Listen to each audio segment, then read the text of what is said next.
This is Brickhead Boy Toy Reviews, and I got a box from AliExpress.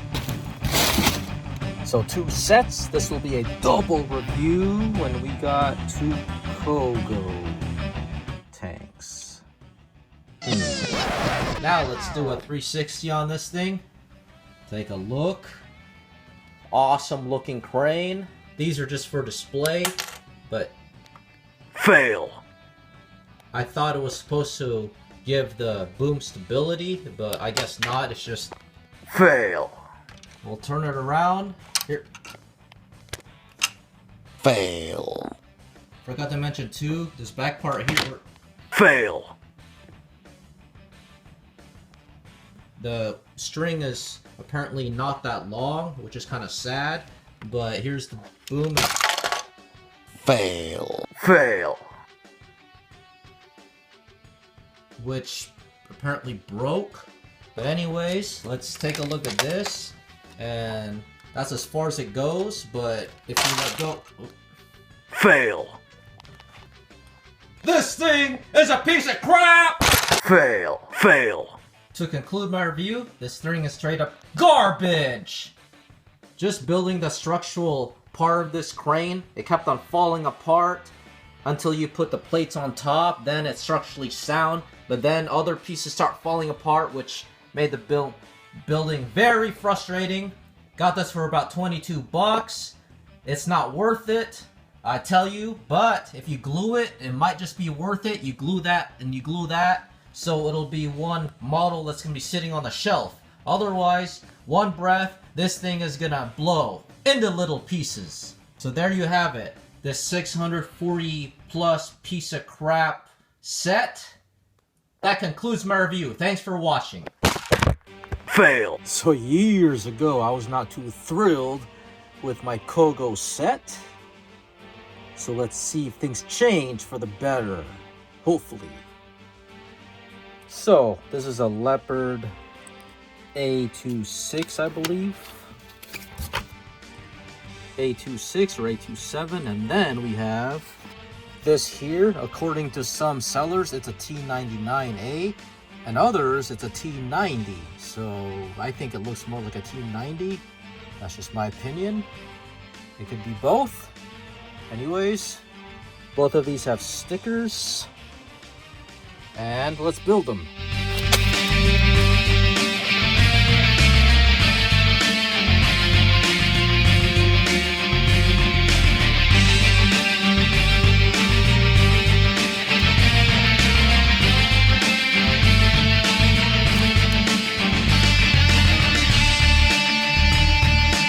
What the hell is this? I need Technic gears in step number 4, and they're in bag number 7. This is bullshit. So despite these bags being numbered, I gotta open all the bags to build this bullshit.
And finally, here are the Kogo tanks complete. So, what do I have to say about these Kogo tanks? While I was building it, these blocks are actually better than I expected. So Kogo has come a long way, and these do not feel like Kogo. These feel really, really good quality. I'd say even the tolerance for the Technic pieces are better than WWII, so that says a lot. There are some minor flaws, which I'll show later, but no big deal because these actually are pretty good.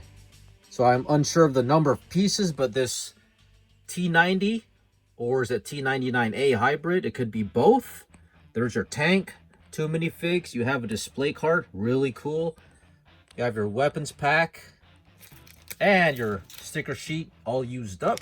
Here are some extra pieces, along with extra pieces which do not belong in the set, so that's kind of weird. It came with the minifigs, and I don't know why that is, but not complaining.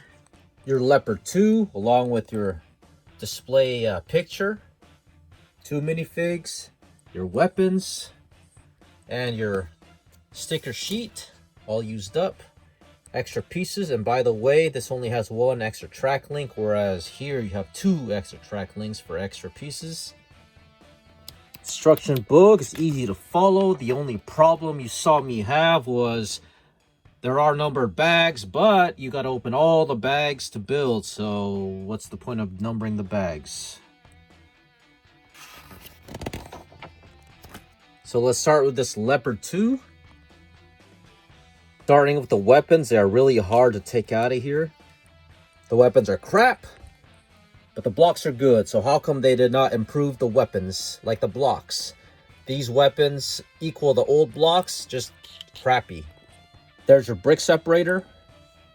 And your figures, of course, they have their own kind, not the Lego clone ones anymore. And you cannot have these minifigs sit. There are no anti-studs on the back of the legs. The printing is pretty good though. I mean, even though it's on the torso only. And on the face, of course. Here is your mini poster. I wish it had the Kogo logo on it, or even the box art by itself. That'd be cool. But yeah, there is in a stand. It's built to an angle. Really cool. The tank looks really good. But to me, you've heard this a lot of times. 14 studs wide, plus the side skirts, which make it 16. Too wide for my taste, but still, I'm not going to go over 16 studs. 14 is the max for my reviews and collection, but here's the tank. Stickers going over multiple pieces. Not very accurate for the Leopard 2. Not sure what variant, but built very basic, very simple and solid. So it's just, I guess, meant for play. You do have some frying pans on the side of the tank to fry fish. Or, I mean, those are side view mirrors. You have some binoculars on the turret. And you do have some stickers too here. So yeah, all these going over multiple tiles. Headlights in the front. And of course, you got your grill in the back. Side skirts can move up. With the exception of that, that'll pop off. If you're careful, it'll be okay. But there's your side. Let's test the functions. Can it roll? And yes, but the wheels do roll, but these are just stationary, so it does look kind of funny. It can rotate a 360 and cannot depress, but you can elevate the cannon. Let's take this out, and I forgot the functions on here. The front can open. Other than that, there's no interior. Let's put the turret back on. And lastly, you have a couple opening hatches. You could put your figures in a standing position, but they do not go in sitting down. And there you go, the Leopard 2. Up next is the T90, T99a. So your minifigs are basically the same as the other one. Actually, exactly the same. Here are your weapons and their pack, and I will not take it out because these weapons are crap. But here is your cool little poster. Like the artwork, awesome. Again, stickers going over multiple pieces. Like this here is one whole sticker going across those several tiles. Here's the back. I don't like that. It's exposed. But T99a has 7 wheels. A T90 has 6 wheels. So this has 7 wheels, but it has the turret of a T90. So this is definitely a hybrid tank. You have fuel containers in the back. And you do have the side skirts. So you can do the same thing like the Leopard 2. You can pull this up, and that's pretty much it. Number 1, let's test out the tracks. Rolls pretty well. Next up, cannon cannot depress, elevate. Yes, it can elevate real good. Turret, can you turn? And this does have friction. You can see it's bracketed, so something's getting stuck. So nope, no 360. Let's try on this side, and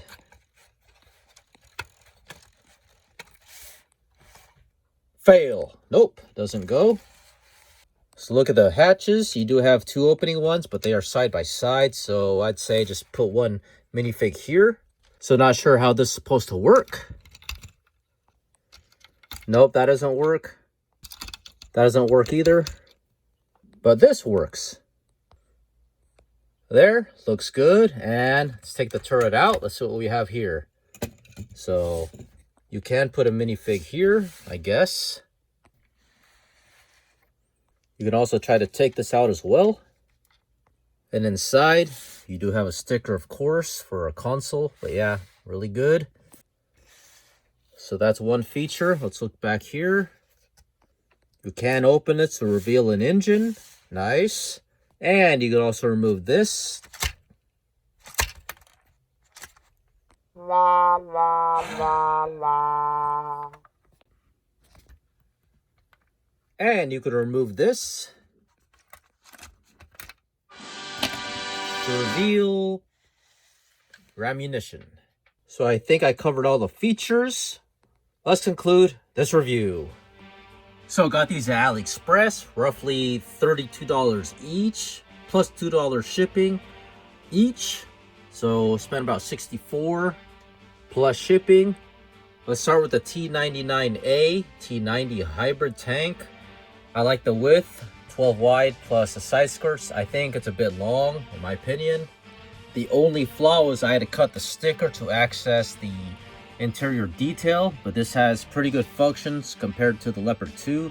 You do have an engine, and of course the interior, and they both have these posters. Now the Leopard 2, again, my opinion, I don't do 14 wide. It's too big for my taste, but I'll make an exception here and there. A bit wide for me, but it looks really good. Really basic building techniques, and not really much function, but I do like this better than that.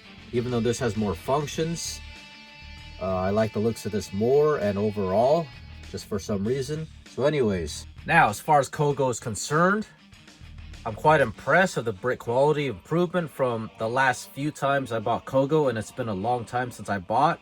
So I'll have to rate the brick quality slightly better than WWII, because the technical tolerances were consistent and no pieces had flaws. So like WWII, some pieces were loose here and there, some wouldn't fit, but all the pieces on here, clutch power was perfect on these blocks, and I have to rate Kogo quite up there now, more than Slubin, more than WWII.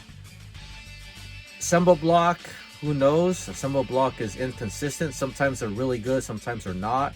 But I haven't had more Kogo lately, so this is it so far, and I'm impressed. I will buy more Kogo to see if they're consistent with this good quality. So in conclusion, these Kogo sets are a little bit more expensive than the usual. So on other blocks are about $20 for this number of pieces. So these are $30 plus, $32. So my opinion, I still think they're worth it because the quality of blocks are good. This Brickhead Boy, thanks for watching.